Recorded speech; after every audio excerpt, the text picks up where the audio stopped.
नबी करीम अलैहिस्सलाम नमाज पढ़ा रहे थे, जोर की नमाज थी, असर की नमाज थी, सही मुस्लिम में मौजूद है। हजरत अबू हुरैरा फरमाते हैं नमाज पढ़ाते पढ़ाते नबी पाक ने कदम आगे किया, नमाज पढ़ाते पढ़ाते कदम आगे किया और यूं हाथ उठाया फिर वापस कर लिया।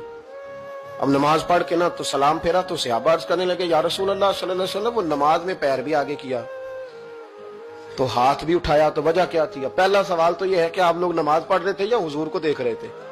तो सहाबा तो पहले ही बताते हैं कि भाई हम तो पहली साफ में नमाज इसलिए पढ़ते थे कि नमाज भी होती रहती थी और चुपके चुपके महबूब की दीद भी होती रहती थी। हुजूर से पूछा या रसूल अल्लाह, वो नमाज पढ़ते पढ़ते कदम आगे बढ़ाया आपने तो फिर पीछे कर लिया, क्या था?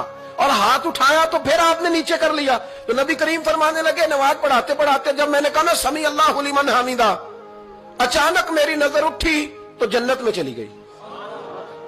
नजर उठी तो जन्नत में, तेरे लिए 2-4 कदम अर्श बरी है। तो महबूब फरमाते हैं जब मेरी ऊपर नजर गई ना तो मैंने देखा कि अंगूरों का एक खोशा लटक रहा है जन्नत में, तो मैंने हाथ बढ़ाया कि तोड़ लूं। हुजूर खड़े हैं मस्जिद नबवी में और फरमाते हैं कि मैं यहां खड़े होकर हाथ ऊंचा करूं तो मेरा जन्नत तक पहुंच जाता है। फरमाया मेरा इरादा हुआ कि वो खोशा जन्नत का तोड़ लूं और जरा मैंने पैर आगे बढ़ाया ही था तो मेरे दिल में ख्याल आया कि जन्नत राज है तो राज ही रहनी चाहिए, ये राज खोल गया तो मजा नहीं आएगा।